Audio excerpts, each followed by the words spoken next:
dado apertura para poder buscar la mejor parte, la cual no nos será quitada, tu casa, esta comunión, oh Dios. Te suplico en tu nombre, mi Señor, que tú me des de la sabiduría, me des el conocimiento y nos otorgues también, Señor amado, conforme a tu gracia, ese don de poder percibir, Padre, lo que tú tienes preparado para mi vida en esta preciosa noche.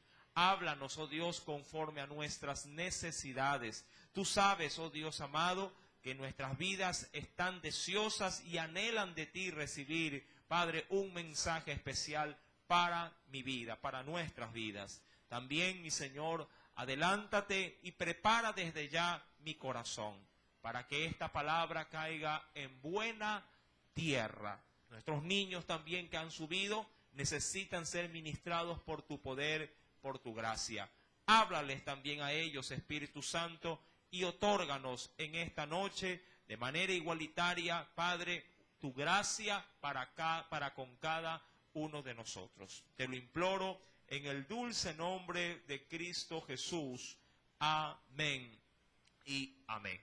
Bien, segundo libro de Samuel, capítulo número 13. ¿Sí? Es una historia fascinante, pero al mismo tiempo, o más bien diría una historia impactante, pero al mismo tiempo, sí, es una historia real. Sí, hay muchas historias que pudieran impactar su vida. De hecho, hay mucha gente que hace novelas, escribe libros con historias impactantes, pero no necesariamente todas esas historias, sí, de pronto pueden ser o llegar a ser reales. Mis queridos hermanos, mas sin embargo, en este pasaje bíblico de segundo libro de Samuel, capítulo número 13, la historia es impactante, pero también la historia es real, en cuyo caso la Escritura nos va a dar las pautas para poder adentrarnos en este precioso relato y claro, cómo no, aprender también de él. Es importante considerar a cada uno de los personajes que van a aparecer en esta historia en segunda de Samuel capítulo 13 para poder reconocer, mientras la Biblia nos va a dar conforme a su narración, nos va a dar a saber los nombres, nosotros poderlos ubicar con mucha facilidad y no marearnos de pronto porque van a aparecer un sinnúmero de nombres o de personajes que van a participar de manera activa, sí, en este caso, sí, en el escenario que la Biblia nos va a presentar en esta noche. Ahora bien, usted creo que ya reconoce de manera muy, diríamos, muy inteligente al personaje, diríamos, principal de la historia, que es David, ¿verdad? David era el hijo, sí, no un hijo único. Él le pertenecía a una familia de muchos, diríamos así, de muchos hijos, de una familia numerosa. La Biblia se reserva, sí, los nombres de pronto de otras hermanas, no digo hermanos de David. Sí, David también debió haber tenido hermanas, debió haber tenido primos, debió haber tenido sobrinos, debió haber tenido mucha familia. Pero en la Biblia se narra a los personajes, diríamos, que tienen mayor trascendencia y mucho más, sí, si tiene esa trascendencia en sucesos bíblicos o sucesos que afectan de manera positiva o negativa en el desenvolvimiento de la vida de un personaje bíblico. Ahora bien, cuando vamos a la Escritura, usted va a encontrar por primera vez, por ejemplo, en segunda de Samuel capítulo 13, que es donde vamos a concentrar nuestro, diríamos, despegue en este pasaje bíblico. Sí, usted va a encontrar ahí en el capítulo 13, versículo primero, aconteció después de esto, entendiendo que ese después de esto es después de que David perdió ¿a quién? ¿A quién perdió David? A su primer hijo, pero con una mujer llamada Betsabé, amén. Es decir, después de la muerte de ese muchacho, luego de Betsabé, David va a tener otro hijo que se llama, ¿sí? ¿Cómo se va a llamar? Salomón. Sí, de Betsabé él va a obtener a un hijo llamado, sí, Salomón, amén. Pero penosamente usted ya conoce, y esto se lo refiero a usted que frecuenta la iglesia, si usted ya conoce que David penosamente no tuvo una sola mujer, no tuvo una sola esposa. ¿Tuvo cuántas esposas? ¿Cuántas? No 50, no. ¿Cuántas? 6 mujeres tuvo, sí, 6 esposas. Sí, más allá de las concubinas, fue un hombre mujeriego, la verdad es esa, no se lo puede ver de otra manera. No se puede tapar el sol con un dedo. Amén. Pero, si diríamos, lo virtuoso que tuvo como rey y como hijo de Dios, si tuvo, mi amado hermanos, diríamos así, su sombra, tuvo su penosidad en cuanto al aspecto familiar. Ese fue el área negativa de David, el haber tenido para sí más de una esposa. Eso fue negativo en la vida de David. Sí, David obviamente no era un hombre perfecto, amén, no era un hombre perfecto, era un hombre común y corriente que tuvo una dignidad muy grande delante de Dios, pero en el área familiar claudicó, en el área conyugal claudicó, no pudo serle fiel a una sola mujer. Ahora, lo que él hizo de pronto no fue tan condenable por la sociedad en ese entonces, porque era costumbre, ojo, era costumbre que un rey tuviera más de una esposa. De hecho, cuando habían guerras, para poder llegar a transar la paz, se solía ofrecer a la hija de un rey como parte, diríamos así, de un acuerdo reconciliatorio entre las naciones para que haga las paces por medio de ese casamiento, si con el rey opositor o con el rey enemigo. Se hacían alianzas ofreciéndose en matrimonio los hijos de los reyes con reyes. Amén. Entonces, esta situación hasta cierto punto era normal para la sociedad, pero no era normal para las ordenanzas o los cánones bíblicos. Para eso no era normal. Sí, pero la costumbre tuvo un poquito de peso, por así decirlo, sí, en la vida de muchos judíos, entre ellos también en David como rey. Ahora, dando este pequeño antecedente para poder, diríamos, adentrarnos en el texto bíblico, sí, David tuvo muchas esposas. Una de esas esposas fue Ahinoam, sí, Ahinoam, y otra esposa entre las muchas que tuvo fue Maaca. Estas dos mujeres, sí, les dieron, obviamente, ¿qué les dieron a David? Les dieron hijos. Si el primogénito, si el primer hijo de David, el primer hijo no fue Salomón, aun cuando Salomón fue el sucesor de ¿quién? De David en el trono. No fue el primer hijo. Y le digo esto porque por costumbre era o estaba ligado que el primer hijo del rey, el primer hijo varón, ocupase en sucesión, ¿qué cosa? El trono. Sí, pero David no tuvo, diríamos así, ese orden de poner a su primer hijo como rey. Ahora, he nombrado a dos mujeres aquí. A Ahinoam por primera parte y también ¿a quién? A Maaca. Ellas también fueron entre muchas que tuvo David, entre Abigail también fue mujer, Betsabé también fue mujer, sí, también la hija del rey Saúl. ¿Cuántos recuerdan a esta mujer? ¿Cómo se llamaba ella? ¿Ah? Mical, sí, también fue mujer de David. Como para que usted vaya enumerando con los dedos de la mano, que ya van por ahí como 5, ¿verdad? Mi querido hermano, sí, de Ahinoam, David tuvo su primer hijo. Sí, este primer hijo, conforme a la escritura, dice en el versículo número, sí, si me acompaña por favor al capítulo 13, verso primero, ese primer hijo dice que se terminó enamorando ¿de quién? De una muchacha llamada Tamar. Sí, si usted lee el texto, lo voy a leer todo el versículo. Aconteció después de esto, ya sabe después de qué cosa, ¿no? Después de que murió un hijo que tuvo con Betsabé. Después de ese suceso, sí, Absalón, sí, ojo, ¿quién es Absalón? Absalón es el hijo, sí, ¿de quién? ¿De quién cree usted? De Ahinoam. Sí, Absalón es el hijo de una de las esposas de David llamada Ahinoam. Sí, dice ahí que teniendo Absalón, hijo de David, una hermana, pero no cualquier hermana, dice una hermana hermosa. Cuando la Biblia da este antecedente, como ya lo he dicho en otras predicaciones, en otras enseñanzas, es porque la muchacha era, sí, diríamos así, y una vez escuché predicando Dante Gebel, era la Miss, decía él era Miss Israel en ese entonces, Miss Génesis le decía él. Bueno, esta muchacha era de hermosísimo aspecto, hermosa en todo, diríamos, su esplendor.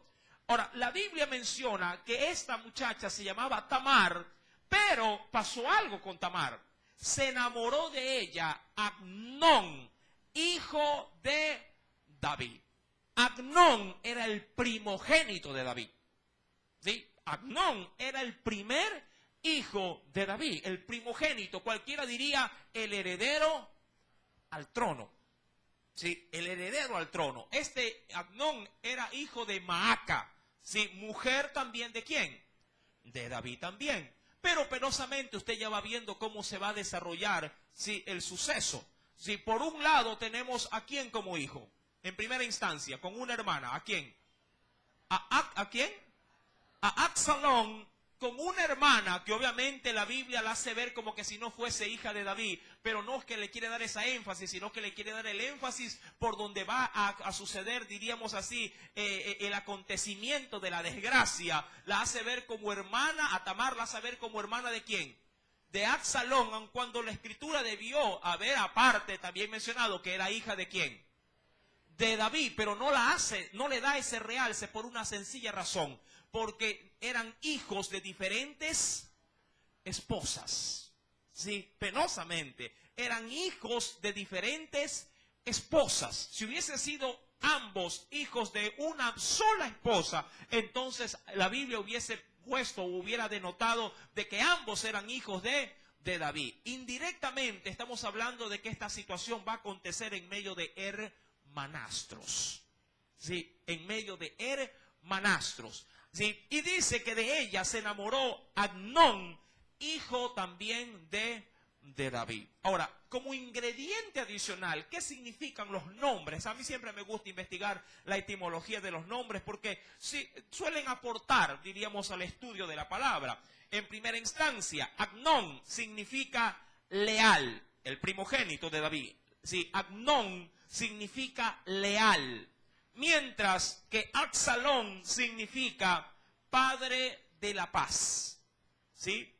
Si quiere apuntarlo, apúntelo. Repito, Amnón significa leal. ¿Sí? Absalón significa padre de la paz. Mientras que Tamar significa palmera. Un bonito nombre, ¿sí? Y un bonito significado también. Tamar significa palmera. Amén. Ahora, ¿dónde encontramos a los nombres y a las esposas conforme al texto bíblico que sí, lo respalda y que le he venido, en este caso, le he venido dando estos antecedentes? Si usted me acompaña rapidito, por favor, a Segunda de Samuel, allá en el capítulo número 3, segundo libro de Samuel, capítulo número 3, lea junto a mí el verso 2 y el verso 3.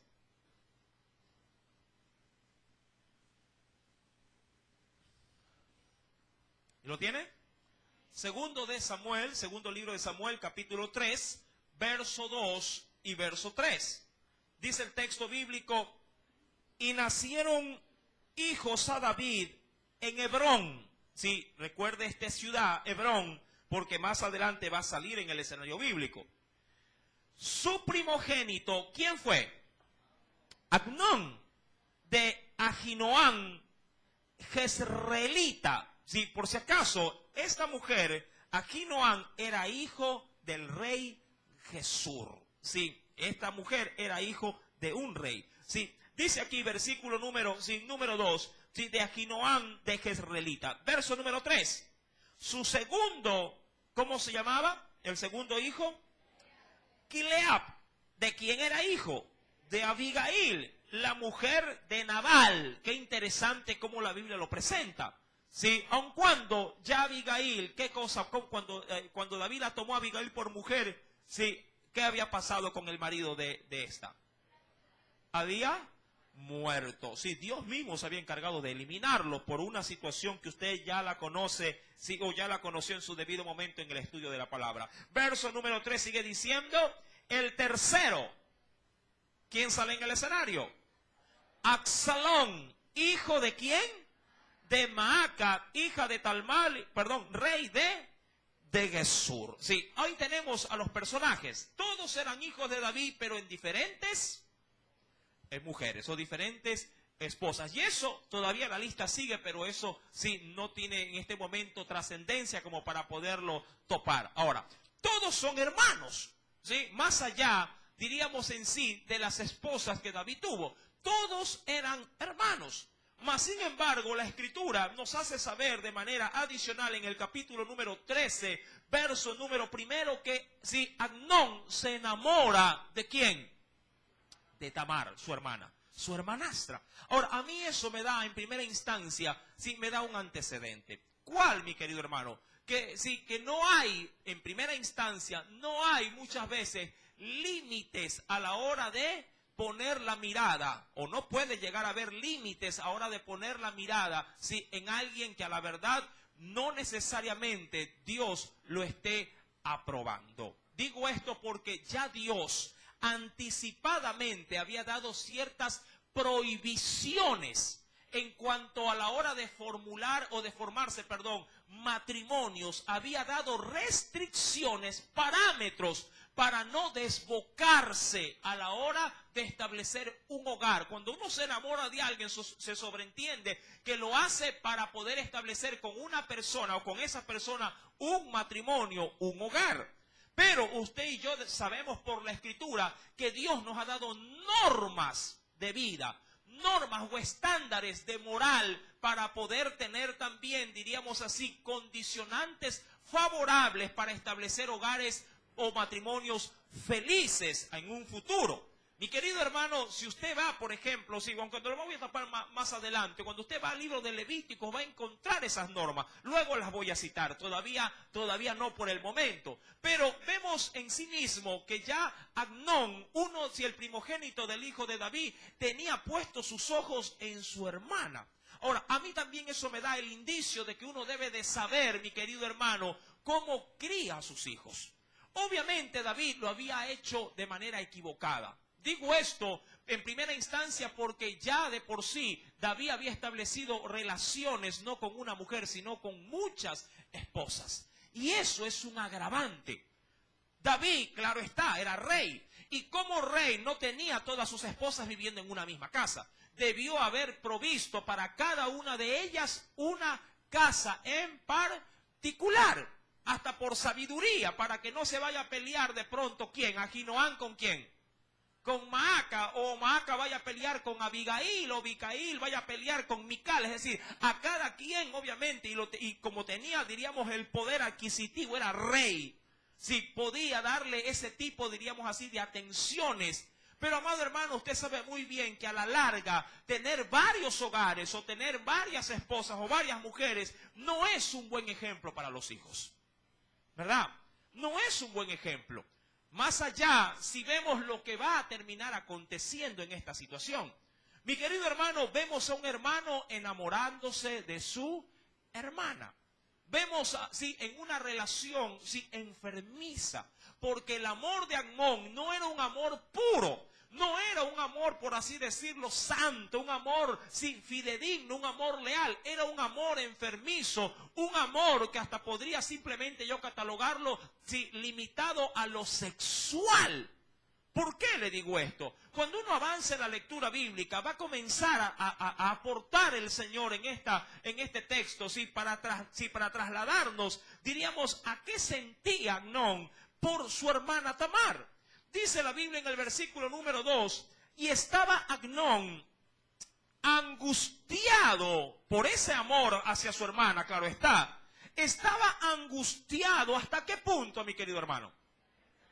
Hasta enfermarse. Ahora, el amor no es un problema.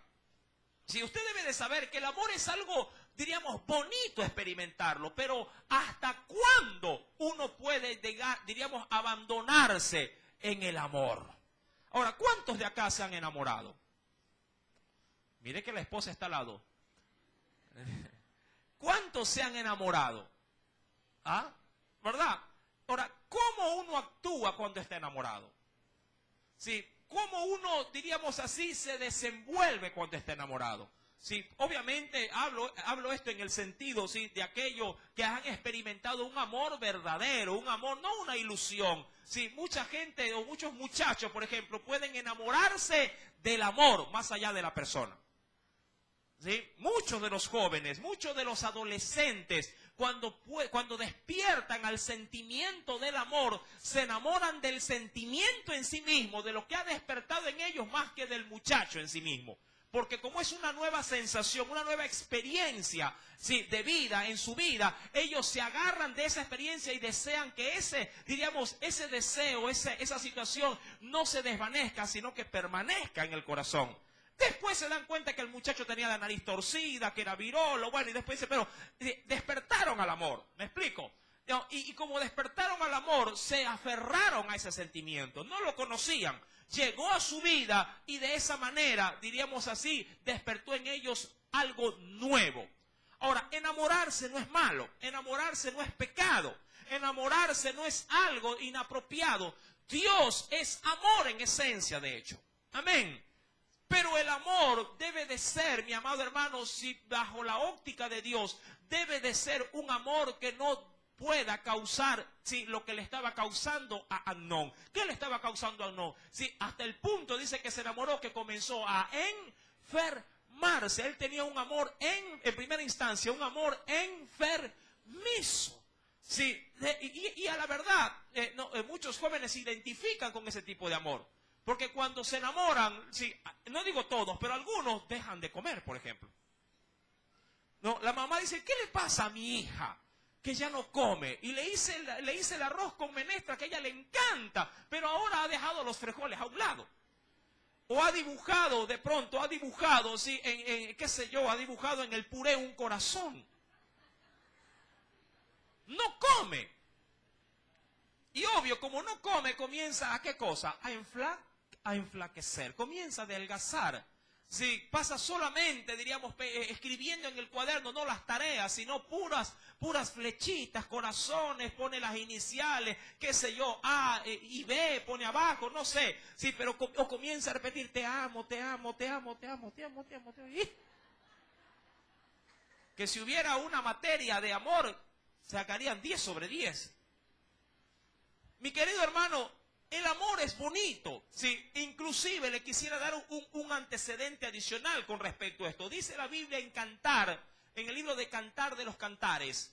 Acompáñeme, sí, a manera de un refuerzo de lo que le estoy hablando. En Cantares, en el capítulo número 8, Cantar, sí, Cantar de los Cantares, dice, Cantares, capítulo 8.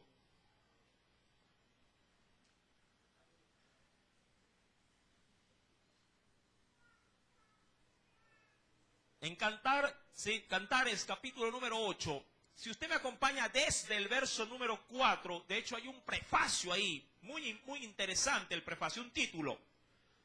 ¿Lo tiene? ¿Qué dice ahí ese título? En muchas Biblias lo debe tener. ¿Lo tiene ya? ¿Qué dice ahí en el título, en el prefacio? El poder, dice ahí, ¿de qué? El poder del amor. Ahora, todo ese pasaje bíblico anuncia, ¿sí?, cómo es el amor o hasta dónde puede llegar a afectar el amor. Ahora, leo de todos esos pasajes bíblicos, leo lo que dice el versículo número 6. Sí, ese pasaje está dividido como especie de párrafos, ¿sí?, o de versos. Dice ahí, ponme como un sello, dice ahí, sobre tu corazón. Y eso es lo que dice por lo general una persona enamorada. Sí, yo soy la única. ¿Verdad? Que así es el muchacho. ¿Y qué le dice el muchacho? Tú eres la única entre todas, le dice el muchacho, ¿verdad? Sí, pero mira, júramelo. Sí, dame la clave de tu Facebook de una vez, en nombre de Jesús. Y le quita la clave del Facebook. Sí, para revisarle si realmente es la única. Mi querido hermano dice, sí, ponme como un sello sobre tu corazón, como una marca sobre tu brazo. Y esto pasa en la actualidad. Los muchachos vienen garabateaditas las manos. ¿Sí? Versículo número 6 sigue diciendo, porque, y aquí es importantísimo esto, porque fuerte, ojo, fuerte es como la muerte. ¿Qué cosa? El amor. Fuerte es una semejanza simplemente, como la muerte, es decir, como algo que a la verdad, si usted no lo quiere, pero igual llega, que es la muerte, ¿verdad que es así? ¿Quién la quiere? ¿Quién la anhela? Nadie, pero nos llega. Pero hasta ese punto puede llegar a ser, ¿qué cosa dice la Escritura? El amor, duros como el Seol también, porque eso es lo que viene con el amor, por lo general cuando es enfermizo, ¿qué cosa? Los celos. Cuando ya la relación del amor va por ese camino, la celopatía, si lo cela hasta por el viento, entonces se comienza a ver un amor enfermizo. ¿Por qué te miró? ¿Y quién te dio la mano? ¿Quién eres sobre él? Es mi papá. No parecía. ¿No? Y un amor enfermizo, un amor que puede hacerte daño.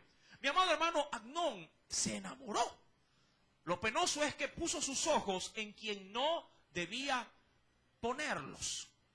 ¿Sí? Se enamoró de su hermanastra.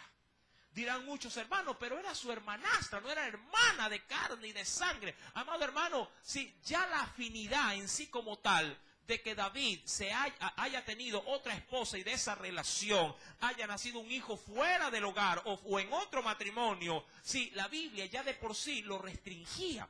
Y ahora sí, por favor, quiero que me acompañe al libro acompáñeme por favor, al libro de Deuteronomio, allá en el capítulo 27, verso número 12. Yo quiero que usted en primera instancia aprenda a obedecer a Dios hasta para que le vaya bien en el amor. ¿Cuántos quieren que les vaya bien en el amor? Le hablo a los jóvenes, porque los que están casados ya no le queda de otra. Pelee por su relación. No va a estar pensando, ay hermano, gracias por esa palabra. No, usted está en mujer. Aguante en el nombre de Jesús. Ore y doble rodilla. ¿Sí?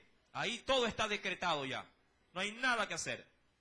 Ahora, Deuteronomio capítulo 27. Sí, Deuteronomio capítulo 27, verso número 12. Mira lo que dice el Señor.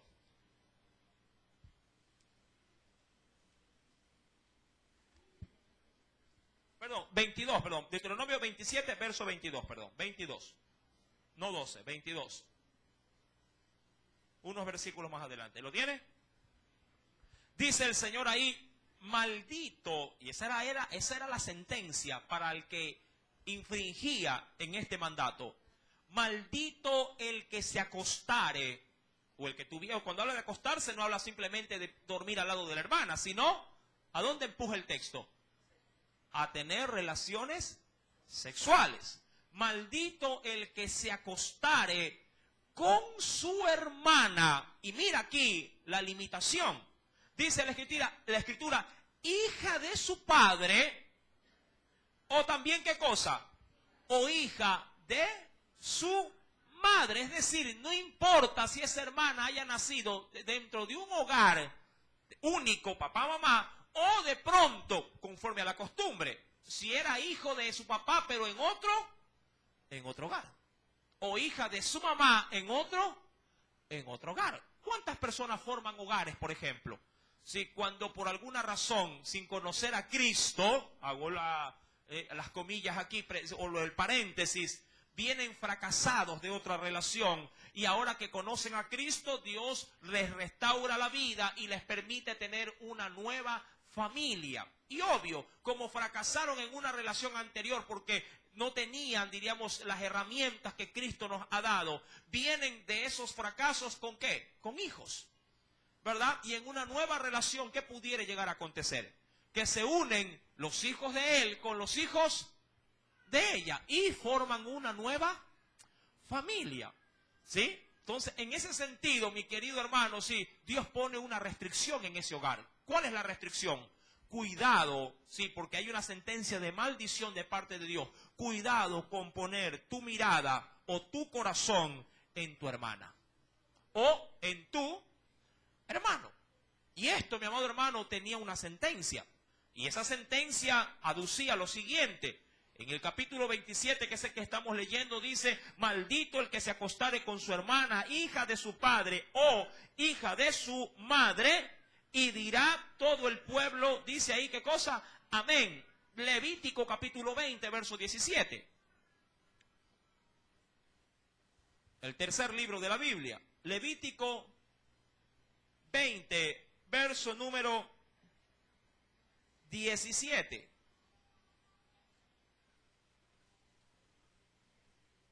¿Lo tiene? Si alguno tomare a su hermana, es decir, que esta ley no era para el rey solamente, sino para cualquiera del pueblo. Si alguno tomare a su hermana, hija de su padre o hija de su madre, y viere, o sea, aquí no solamente era de acostarse, sino inclusive, ¿qué cosa? Y viere, ¿qué dice la Biblia?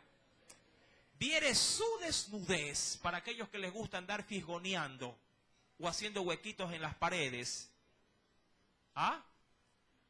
¿Qué dice la Escritura? O viere la desnudez, sí, su desnudez, dice aquí, versículo 17, y ella viere la suya, está hablando de que esto pudiera acontecer entre hermanos, ¿sí? Versículo 17, nos dice, es cosa, primeramente, ¿cómo la califica el Señor? Dice, es cosa execrable. Ahora, para los que no conocen el significado de este término, execrable, apunte, por favor. ¿Qué significa execrable? Que merece ser, ojo, que merece ser, ¿lo tiene? Ya, condenado, que merece ser condenado, ¿sí? O criticado con severidad. Con severidad. Usted lo puede investigar en cualquier diccionario, ¿sí? Que merece ser condenado o criticado, pero con severidad, ¿sí? En primera instancia. ¿Qué más nos sigue diciendo el Señor? Por tanto, ¿cuál era la sentencia? ¿Lo tiene? Por tanto, serán muertos a ojos de los hijos de su pueblo. Descubrió la desnudez de su hermana, su pecado llevará. Es decir, que el solo hecho de ver ya era condenable. Y tenía, si había de pronto de parte de ambos, había la permisibilidad de que no importa que me vea, ¿sí? O si sabe que la está viendo, no importa, igual, ¿sí? Me gusta que me vea o me gusta ver, igual Dios lo condena y tenía una sentencia. ¿Cuál era la sentencia? La muerte. Amén. Ahora, Amnón, mi querido hermano, conforme a lo que el rey, ojo, conforme a lo que el rey tenía que contemplar, porque usted recordará, no sé si se recuerda la enseñanza cuando un rey subía al trono, ¿qué es lo que tenía que hacer entre muchas cosas? Tenía que tener una copia de ¿qué cosa? Él. ¿Qué tenía que tener una copia? ¿De qué? ¿De alguna revista? ¿De qué? De la ley. Y esa copia era para que el rey y todos los que formaban, en este caso, el vínculo, o los que estaban alrededor de él cogobernando, príncipes, que eran sus hijos, obviamente, porque cada hijo e hija de David era un príncipe en el reino, sabían la palabra, o por lo menos la habían escuchado. Estos sabían este tipo, diríamos, de reglamentaciones. Ahora bien, a Amnón no le interesó ninguna de estas advertencias. Simplemente se dejó guiar por él, por el corazón. Pero su amor era un amor enfermizo. Digo esto en primera instancia porque no solamente se enfermó, sino porque dice la Biblia más adelante, venga el versículo 2 de segunda de Samuel capítulo 13, y estaba Amnón angustiado hasta enfermarse por Tamar, su hermana, pues por ser ella virgen, ojo, vaya viendo las pautas, pues por ser ella virgen, le parecía a Amnón que sería difícil hacerle cosa alguna. ¿Qué quería Absalón? Perdón, ¿qué quería Amnón de Tamar? ¿Estaba enamorado de qué estaba enamorado? ¿Ah? ¿De qué? De su virginidad, podría decirse. Bueno, estaba enamorado en sí mismo de qué cosa. Ah, de su cuerpo. Solo de su cuerpo. Lo único que pensaba en su amor era terminar acostándose con ella. ¿Por qué? Porque ¿qué dice la Biblia acerca de Tamar? No solamente que su nombre era bonito, ella era hermosa. ¿Cuántas niñas hermosas tenemos por acá? No hay. Mi amada hermana, sí, usted en Dios es muy hermosa. Amén. Y para sus padres también es hermosa. Dicen por ahí, no hay hijo feo. ¿no? O no hay novia fea, sino mal arreglada nomás. ¿Sí? Mi querida hermana, ¿sí? Usted ante los ojos de Dios, ¿sí? Es una perla. Pero mi querido hermano, cuando el amor no es o no viene realmente, ¿sí? O no procede realmente de un amor verdadero, de un amor puro, un amor que Dios puede implantar en el corazón de los hombres, obviamente se desviará por simplemente un apego meramente, diríamos, físico o sexual. Amnón se enamora de su hermana, pero solamente para poder saciar un deseo carnal. Y usted ya sabe por la Biblia, porque se lo ha dado en otras oportunidades, que bíblicamente existen 4 tipos de amor, ¿verdad que sí? Estaba el amor de hermandad, estaba el amor familiar, estaba el amor de hermanos, pero también el amor de Dios, pero también estaba el amor eros, que es el amor exclusivamente sexual.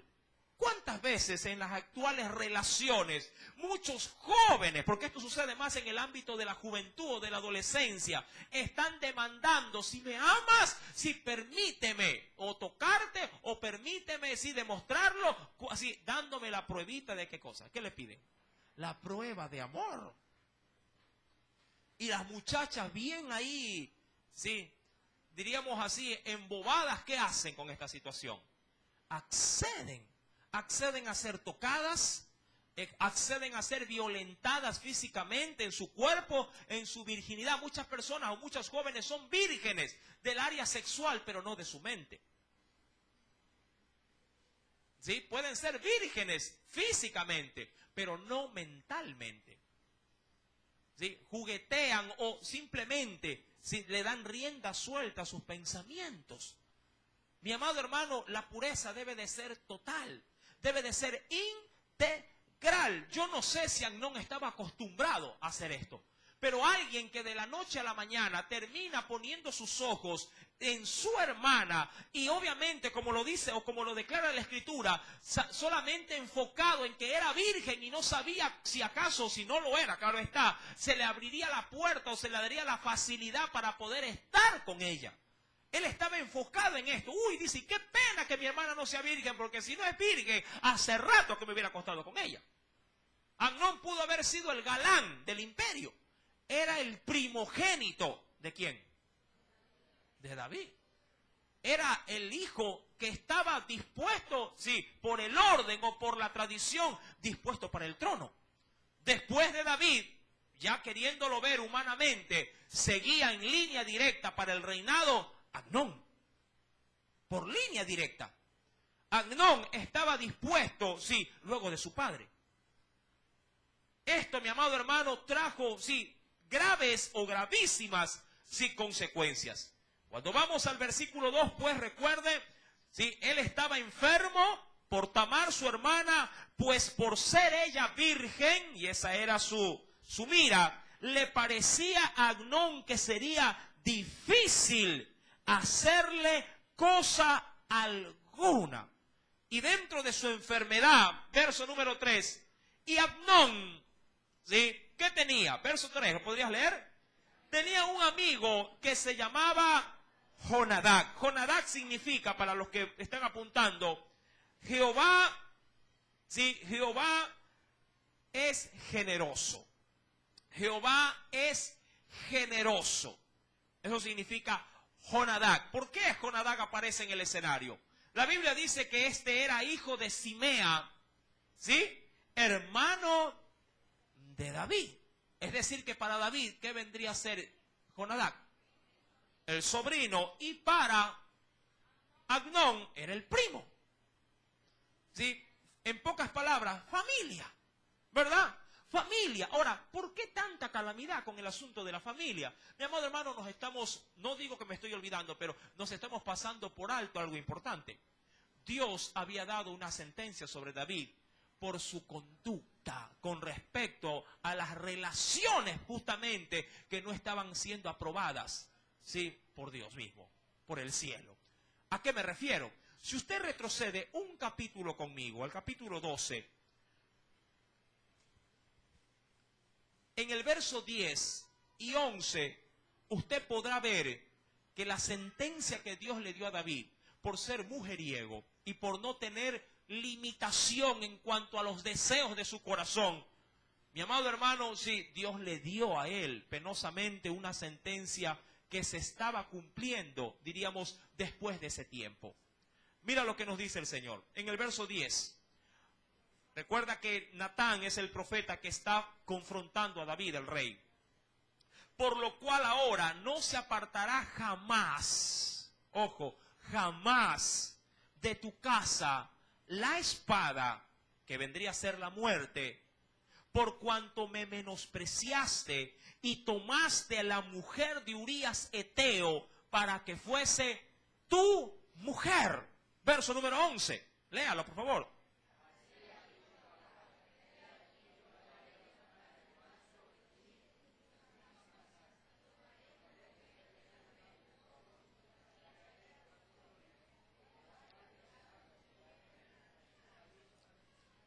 Ahora, esas palabras de Dios sobre David no tardaron en cumplirse. Ahora, Amnón penosamente tenía un mal ejemplo a seguir. ¿Quién? Su propio padre. Sí, tenía un mal ejemplo. De ahí me da una pauta para usted como padre y usted como madre. ¿Qué clase de ejemplo está brindando a sus hijos? Sí, porque recuerde que para poder confrontar a un hijo que se está en ese sentido comportando inapropiadamente, sí, él le va a reprochar, sí, lo que usted es, ¿verdad? No debería, pero lo va a hacer, porque los hijos no pueden ser jueces de sus padres. Sí, la Biblia demanda más bien que los hijos den honra a ¿quién? A padre y madre, más allá de lo que ellos puedan ser. Pero nuestros hijos siempre se valerán de ¿qué cosa? De nuestra forma de vivir, para la larga, sí, diríamos, sí, presentárnosla o embarrándolas en la cara y decir, pero si tú eres así. David era un hombre mujeriego. Si más de 5 mujeres, 6 mujeres tenía, y obvio, de esas mujeres tenía muchos hijos, y esto dejando a un lado las concubinas que también tenía. Mi amado hermano, sí, esta situación para Amnón fue como que si le hubiesen dado alas, como se suele decir en tiempos presentes. Dijeron, no, pues si mi padre acaba recién, inclusive hasta mandó a matar a Urías para tomar a la última mujer, que era hermosa también, por cierto. Sí, Amnón debió haber dicho, si mi padre está dispuesto a hacer estas cosas, ¿qué de malo tiene si que yo ponga mi mirada en mi hermanastra? ¿Me explico? Y de ahí él simplemente se enfoca en esa situación y ahí se queda, ahí mete la cabeza y quiere sacar los pies. ¿Cuánta gente se llega a enamorar o se llega a cautivar por un sentimiento y no lo saca, sino que juguetea con él, hace que este sentimiento crezca hasta el punto de que se haga una realidad? Pero nunca, cuando uno está enamorado enfermizamente, nunca uno mide las consecuencias. ¿Cuántas mujeres pueden llegar a poner su mirada en un hombre casado, por ejemplo? Pueden haber muchos solteros, pero se enferman, se concentran. Muchos denominan este tipo de amor como un amor platónico de manera inicial. Nadie sabe que está babeándose por un hombre casado. Mas, sin embargo, sí, este tipo de amor puede llegar a malograr la vida, ¿sí? O toda tu vida. No solo para ti, sino también para esa persona a la cual por la ordenanza bíblica Dios te ha dicho que no es para ti. ¿Cuántas jóvenes ponen su corazón, sus sentimientos en muchachos inconversos o en chicas que no son cristianas? Y ahí se concentran, y por más que se les aconseja, por más que la palabra de Dios les dice, no, yo no estoy de acuerdo con esa relación, no debes de unirte en yugo desigual con los incrédulos, pero por ahí metemos la cabeza y queremos sacar los pies. Y nos enamoramos enfermizamente, muchos hasta lo hacen por capricho, otros lo hacen por llevarle la contra a los padres. Hay unos simplemente que lo hacen por desahogo. Es que quiero tener a alguien y punto.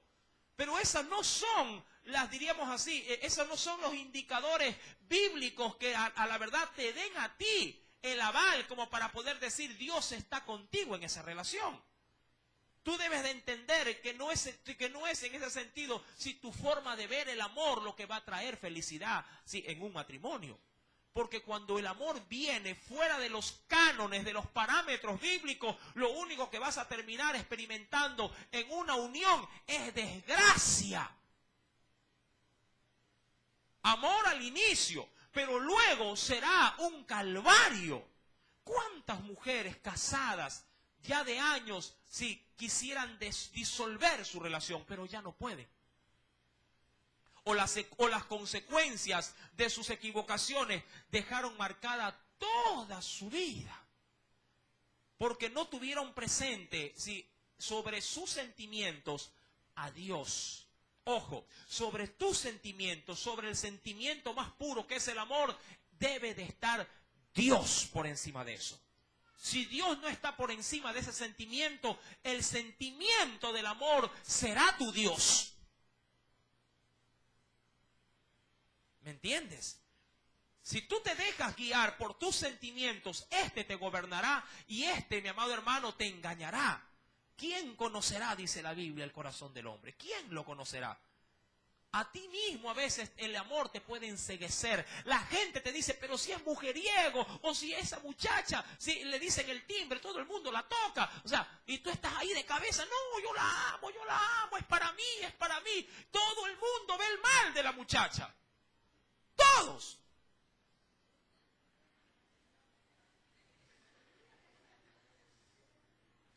Todo mundo ve el mal del muchacho.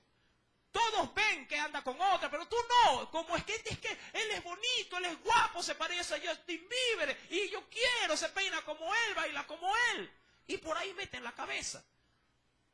Yo estoy seguro estoy, que si yo visitara los dormitorios de muchos muchachos, yo viera póster de muchachos inconversos en las paredes. Estoy segurísimo. ¿Verdad? Sí, muchachos que no son cristianos, por cierto. Y ahí los tienen pegados.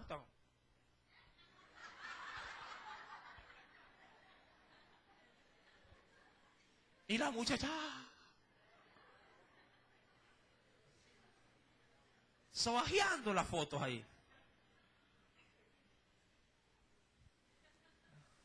Amén.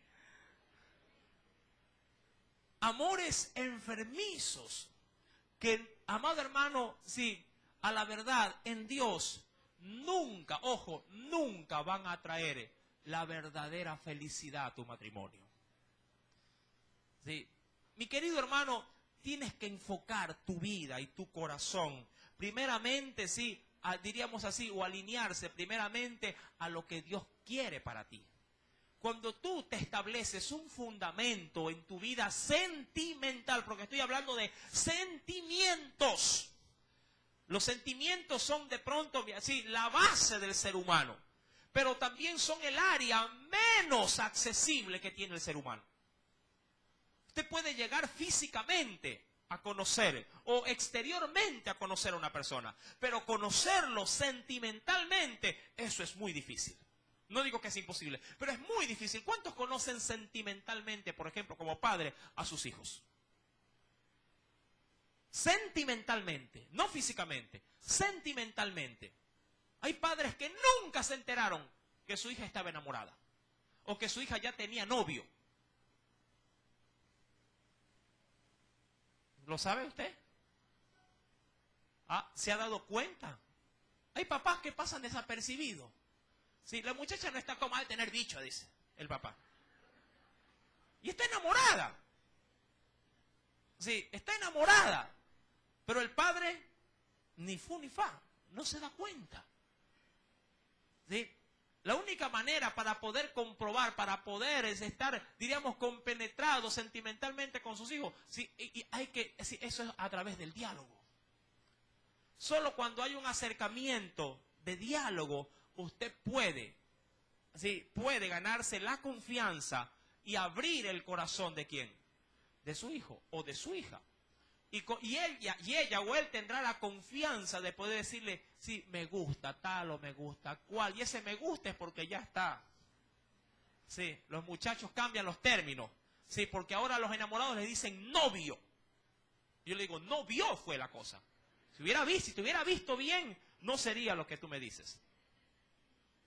Mi amado hermano, sí, usted tiene que aprender a ver sentimientos y actuar responsablemente cuando esto, sí, diríamos, se dé en la vida de los muchachos, de los jóvenes. Yo sé que aquí hay muchas madres que también tienen sus niños pequeños. Claro, cuando el niño está pequeño, todo es felicidad, todo es alegría, risa, salto, brinca. Usted le compra una película, el niño ya pasó la crisis. Pero cuando el muchacho entra 15, 16, 17 años, usted le compra una película y la película se la tira por como avioneta por ahí. La película no importa, el muchacho deja de hablarle, ¿sí?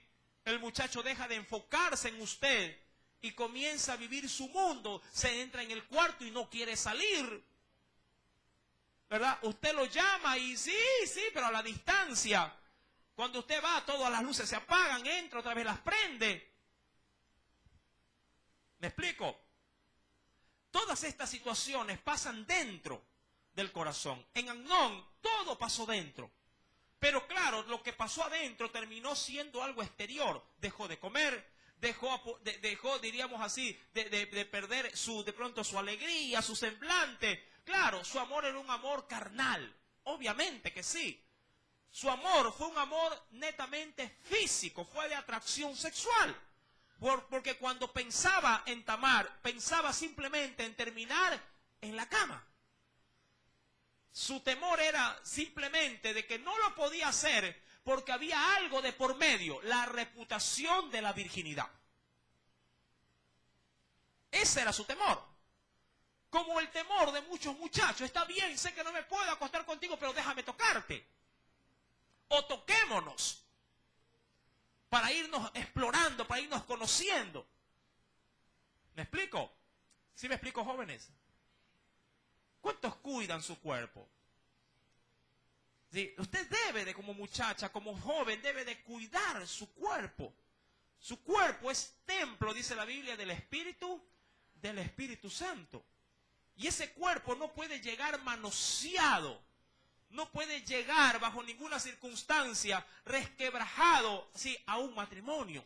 Debe de llegar puro. Debe de llegar, sí, diríamos, intachable, sí, a una relación permanente.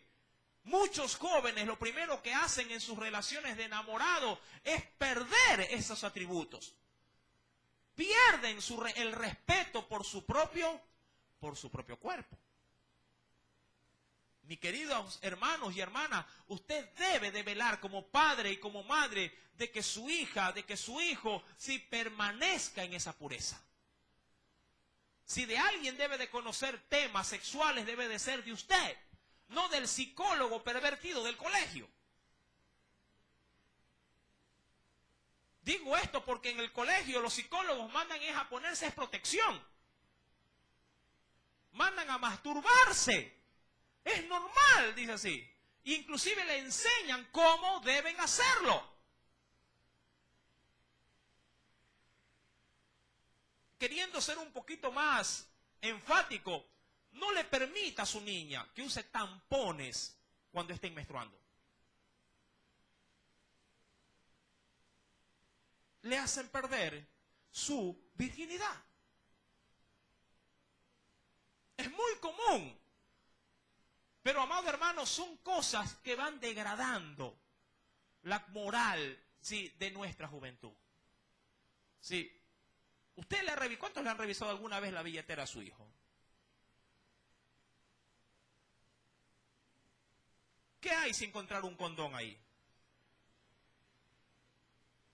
¿Qué excusa podría darle a un muchacho? Es por si acaso ¿qué? Si no eres casado. ¿Me explico? ¿Ha revisado por ahí de vez en cuando? ¿Qué tan compenetrado está en la relación? Muchos ya aquí van corriendo a la casa. Se anticipan. Cuidado, mi mamá esta noche me hace la cacería.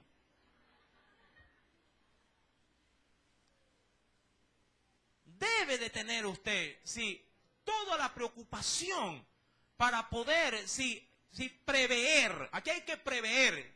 Aquí no hay que hacer acciones después de las caídas. Dicen por ahí que es mejor prevenir que lamentar. Prevea primero. Sí, anticípese. Le decía ayer a un hermano, no caminemos, sí, detrás del diablo. ¿Sí? No caminemos detrás del enemigo. Porque si caminamos detrás de él va a ir adelante desbaratando todo y nosotros tratando de apañar, de alzar, de recoger. Debemos de estar adelantados a las obras del diablo. Amén. Porque de esa manera nos evitaremos muchos dolores de cabeza. A mí una de las cosas que me preocupa, que obviamente la Biblia en este pasaje bíblico no lo resalta, es qué labor o qué rol jugó David en la formación de Amnón. ¿Qué función cumplió? ¿Cómo participó él como padre? Me explico, dentro del desarrollo, del crecimiento de su primogénito. Si vemos que si tuviese una casa para su mujer, obviamente, y teniendo él más esposas, de seguro, el tiempo, si a esto le agregamos las ocupaciones y responsabilidades de rey, el tiempo le debió haber quedado muy corto para suplir las necesidades de 6 matrimonios. 6, yo con uno no me alcanzo. Usted se alcanza con el que tiene. 6 hogares. Y en cada hogar muchos hijos e hijas. ¿Cuántos estiman que es duro criar a los hijos? Hay gente que con uno se hace 8. Y cuando venga uno que tiene 5, ¡ay, Señor bendito! El Apocalipsis. Con uno están sufriendo. Mi querido hermano, cuando vamos a la Escritura, la Biblia dice en el versículo número 3, que en el momento preciso de que Amnón está en una crisis de un amor enfermizo y carnal, Amnón tenía un amigo. Vamos a ver qué clase de amigo era este. Que se llamaba Jonadab. ¿Qué significaba Jonadab? Jehová generoso. Hijo de Simea, hermano de David. Y Jonadab era hombre astuto. Ahora, esta astucia nada tenía que ver con algo positivo. Hay gente que es astuta para cosas positivas, ¿verdad? Hay gente que es, diríamos, de arranque, en el sentido de que si ve que la situación de pronto no rueda, dice, no, pero no te quedes aquí parado, busca la forma, busca la manera. Si ves que no te atiende por esta ventanilla, date la vuelta, pregunta, pero no te quedes quieto. Trata de que las cosas funcionen. Pero la gente que no es astuta, o diríamos que es pasiva, queriendo utilizar un término, dicen, vi cerrado y me regresé. Y no sabían que abajito decía, siga la flecha, dé la vuelta que están atendiendo. Y se perdió en todo caso el trámite. Pero la gente que está por encima del estándar, en cuanto a ciertas situaciones, diríamos, de estar pilas, dicen los muchachos, que son creo que los términos más modernos. Sí, la gente dice, ay, eres quedado. Le dice, ¿verdad?, a los más pasivos. No, pero a los más despiertos, tú eres pila. Sí, ay, qué bueno. Hay otros que dicen, eres sabido, dicen otros. Bueno, Jonadab era astuto. ¿Sí? Y la Escritura nos hace ver con respecto a esta cualidad que puede ser, ojo, puede ser positiva, pero también puede ser negativa. Jonadab era astutamente negativo, porque era astuto para hacer lo malo. Usted no ha visto a veces a los muchachos, sobre todo, sí, que cuando usted medio comenta algo, ellos rapidito, en segundos, le dan una respuesta, y a veces una respuesta de mala, diríamos, de mala manera, o le dan una salida rápida, pero al mismo tiempo torcida. Dicen, uy, es que no puedo ir. ¿Y por qué no puedes ir?, le dice el otro, el compañero astuto. Es que mi papá no me da permiso. Pues eso no importa, le dice el otro, el sabido, ¿no? El astuto. ¿A qué hora se va? ¿A tal hora? Ya, pues entonces mírate, cuando ya se va, tú en ese momento esperas 5 minutos por si acaso regrese, sale, jugamos. ¿A qué hora viene? A las 7 y a las 6 estamos aquí. Y el otro, el que hace, ay, de verdad, no, claro, se pila, no seas tonto. Ay, ya. El astuto, obviamente el astuto negativo. Porque si tuviera buena astucia, y si fuese a utilizar ese potencial para lo bueno, más bien le dijera, ¿sabes qué? ¿Por qué mejor no me permites entrar a hablar con tu papá? Le pedimos permiso, me presento, conoce la calidad moral que tengo, porque los padres por lo general no suelen dar permiso cuando los muchachos quieren salir con gente que uno no. Ya van entendiendo, muchachos. ¿Y por qué no me da permiso, mamá? No lo conozco, pues ¿cómo te voy a dejar ir? Cuando ustedes, muchachos, tengan hijos, ahí me van a dar la razón. Ahorita no. Ahorita me dicen, viejo loco, que habla, no me dan permiso, que por gusto mi papá fue al culto, ahí está, ya no me dejaron ir a la quinceañera, no me dejaron ir a la fiesta, ahí está. Ahorita usted no me va a dar la razón. Cuando usted tenga un hogar, cuando ustedes, muchachas, tengan hijos, ahí me va a decir, amén, pastor, amén. Ahí está, yo, ¿ya viste, mi amor? Ah, sí, hermano. Ahí me va a decir, amén. Sabio ha sido el loquito, dice. ¿Me entiende? Los padres toditos dicen amén. Ellos me entienden. Sí. Mi querido hermano y hermana, usted como joven, busque o trate de juntarse con gente sabia, no con gente sabida. Amén. Con gente sabia, no sabida. La verdadera sabiduría está aquí. ¿Sí? Aquí está la sabiduría. Dios ha dicho que el principio del temor al Señor o el principio de la sabiduría es el temor al Señor. Sí, no importa cómo lo diga. Dicen que el orden de las lentejas no altera la menestra. Es igualito. La gente puede llegar a ser sabia temiendo al Señor. Y la gente que teme al Señor es sabio. Es entendido. Mi amado hermano, él se junta con un hombre llamado Jonadab, dice la Biblia, el cual era astuto. Y él en su astucia va a darle un consejo. ¿A quién? A su pana, a su yunta, a su primo del alma. Agnón. ¿Sabe qué consejo le va a dar? El próximo día viernes lo sabrá. Con la ayuda del Espíritu Santo. ¿Cuántos van a seguir? Esta historia continuará. Sí, Samuel contraataca en el nombre de Jesús. Sí, es que hay que ponerle un título vendedor para que la gente a veces pueda venir. Aleluya. Espero que Dios haya hablado a tu corazón hasta este momento. Amén. Si quieres seguir sabiendo la voluntad del Señor, no te pierdas, ¿sí?, lo que Dios tiene que decirte el próximo culto. Amén. No mañana, sino el próximo culto del día viernes. Recuerda que todos los viernes estamos estudiando Samuel. Todos los jueves estamos estudiando Corintios. Todos los días sábados que estamos estudiando Pedro. Los días domingos por la mañana que estamos estudiando Nehemías. Y los domingos por la noche estudiamos los evangelios. Amén. Ven, no te pierdas los cultos, que a la verdad el que tiene a Dios lo tiene todo. Amén. Oremos. Padre, en el nombre de Cristo Jesús, agradecido estamos por tu gran y preciosa verdad. Esta palabra es la que me llena, esta palabra es la que suple mis necesidades espirituales, emocionales, sentimentales, físicas.